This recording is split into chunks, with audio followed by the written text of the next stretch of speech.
Hey everybody, it's Felicia Stitzel with Vintage Wine Marketing and welcome to today's Wine Wednesday. So today I'm going to talk about lead generation that you can collect in your tasting room and then what do you do with them. So I am sure that a lot of you, when you go to a grocery store, they ask you if they're part of their rewards program. So I am an avid shopper at the Kroger's stores, Fred Meyer's, Smith's, a lot of those different stores within the Kroger family. So I am an avid Kroger shopper. And of course, that means that I am part of their rewards program. Now, sometimes it's as simple as collecting a key fob. These key fobs are like a marker to everybody else that says, I am loyal and I am part of the rewards program for the Kroger store, Albertsons, Smith's, Food Lion, whatever the case is. But when you are at the grocery store and they ask you if you're part of their rewards program and you say that you're not, they give you the option to sign up with them. And if you do, you have to fill out a form that gives you certain levels of information or gives the family or the store certain levels of information. Your name, phone number, email address. They may even ask for your physical address, depending on if they are still doing a lot of direct mail pieces. I know the Kroger family does that because every couple weeks I get a packet of coupons that are sent to me, which I love. Well, what do you do with that though? Where is your lead generation coming from? Is it coming from an email list that you sign up? It's like a guest book where you put your name and your phone number or email address and then where you're from. Well, then what do you do with that? Is that just a general level interest where you send them a newsletter? Are you asking them to sign up for your wine club? What do you do with those leads? And those are hard leads because if somebody is giving you your email address, I know I am very, very particular about who I give my email address to. And if I'm signing up for something that I know is going to be junk, I actually created a separate email address that I send all of my junk mail to. But if that means that when I'm in the store, I can get a certain discount for the purchase that I'm doing right then, it might be worth it. But unless I'm truly interested, unless I'm really adamant about continuing my relationship with that store, I give them a junk email. So how many times have you sent out a mass email to your email list for a newsletter or an email blast, and you have seen the amount of times that it's gone to junk mail, it's bounced, or people are unsubscribing because they were interested in the moment, but that moment has since disappeared. So what do you do? So lead generation. The best things that you can do with the lead generation is obviously you're going to start having a relationship with them. But how do you nurture that relationship? Are you just sending out emails? Are you doing targeted Facebook ads with that email list? What do you do? So this could be an extremely in-depth conversation about lead generation, but we're just going to kind of slice off the top here about lead generations and then what do you do with them. The best things that I have seen work and what the statistics are telling us for 2019 and into 2020 is that email lists are dying. Now, I know it's a little different in the wine industry because generally a lot of your customers come from an older demographic, and that older demographic likes their email still. So if you still have a high content and you're getting a lot of interest and you're getting a lot of people opening and clicking through your email list, don't do away with it. That's not what I'm saying. Don't do away with something that's working. But have you thought about implementing something that's going to sustain your marketing efforts through an email blast that's going to elongate your efforts? So the reason why I say this is because of messenger bots. And I know I've talked about messenger bots before several times through our Wine Wednesdays, but the reason why I'm bringing this up is because when I was at the ManyChat conference in September, they had said that by 2020, which is next year, email is going away. Now, it's not going to go away completely. People are still going to be using it, obviously, just like there are certain industries that still use direct mail pieces because they work. They're not doing away with something that works.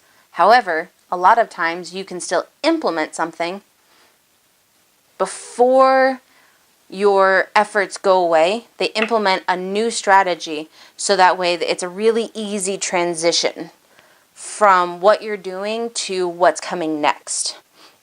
And it's all about staying ahead of the curve. I know that I've talked about that a lot of times, but it's always about staying ahead of the next step. Because if you're just sustaining with what you're doing right now and you're not thinking about what's going on in the future, you are already behind the curve. And so things that you can be doing over the next 6 months is starting to implement new things so that way when you are in the midst of this crazy change that's going to be happening, it's happening. It's already happening right now, but especially for the wine industry, these are things that are coming. Because the new generations that are coming into the wine industry, like the millennial generation, the XY generation, or whatever the different generation names are, they're the ones who are going to start being your constant customers in the wine industry.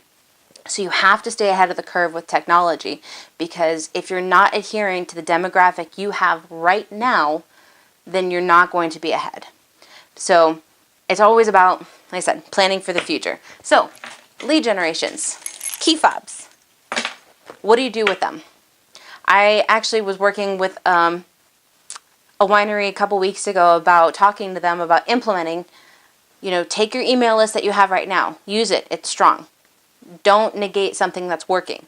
But what are you doing with the emails outside of just your email blast? Did you know, and I know that we've talked about this, did you know that you can actually import those emails into Facebook and create a targeted ad just for people who have already shown interest by signing up with you and your email list? Now you're not spending money just sending out information to just anybody who's interested in wine within your geographical location.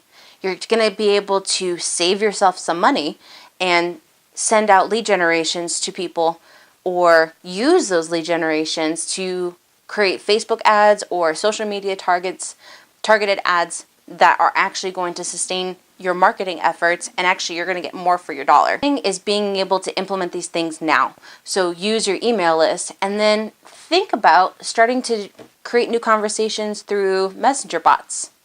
Messenger bots is a huge tool that you can use.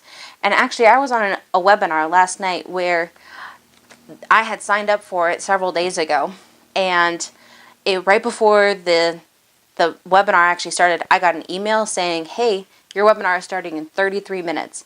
And then I got a Facebook message through the messenger bots saying, hey, if you're not on right now, there's a early freebie pre-webinar conversation that's going on. Click here to join in. And then they had a whole little menu of, no, I'm not interested. I just want to see cat videos. And there was a huge personality that came through this messenger bot. But it was this marketer. She uses her email list, her Facebook group, and messenger bots all in conjunction with one another. And so I think that that's brilliant, because why should you just use one channel? It's like if you were just to use direct mail pieces. There are so many other things that you can do with marketing outside of just direct mail pieces. So you actually need to be doing several different channels, because your demographic, especially in the wine industry, is so diverse that you need to adhere to each one of those levels of demographic. So for a much older generation, direct mail pieces probably still work. For the generation that's younger to them, email lists probably still work. They probably work great. For the younger generations, for that just above millennial but not quite the older generation, the people between 30s and early 40s, Facebook is going to work. So you can actually use their email address to target that age demographic specifically for Facebook. And then you can use the millennial generation for an age bracket and even gender, geographical location. I mean, targeting is just huge. You can use that to implement your ManyChat or your messenger bots and tie that into Facebook and Instagram. So you guys are already generating leads because you already have an email list going. You have, most of you that I've seen, have ways in your tasting room that you can collect information. And 90% of the wineries that I've been to in the last 2 years, their tasting room attendants are really, really good about asking if, hey, are you on our mailing list? Would you like to be on our mailing list? Here's some other things that are going on. These are some special exclusive, remember it's all about wording. These are some exclusive offers that we are sending out only to the people who are on our mailing list or email list. Or I was like, hey, we're going to be implementing something new. Would you like to have a conversation with us on Facebook? That way it's just a little bit easier for you. It's a conversation. And it's a way to keep that conversation, and just like we talked about last week, that consistency and that momentum. These are just tools that we can use to continue that conversation, continue momentum, and in the end goal, that's going to continue your sales. And that's going to elongate your marketing plan that you have. Even if you don't have one, these are things that you can start implementing to create a marketing plan that is going to save you some money. It's going to better your customer experience. And it's going to keep that conversation going, because now they're not just a customer, it's a relationship. They're part of your family. Your little wine family that you have, they're a part of that. So instead of just, with like a lot of family members, instead of just sending out a Christmas card once a year, you're continuing the conversation. You're staying engaged with them. But on the other aspect of things, when you're not in the tasting room, how are you generating leads online? Are you just asking them for their information on your website? Well, what if they never go to your website? Do you have something on your Facebook? Do you have something on your social media sites? Did you know that you can actually start doing lead generations through social media sites?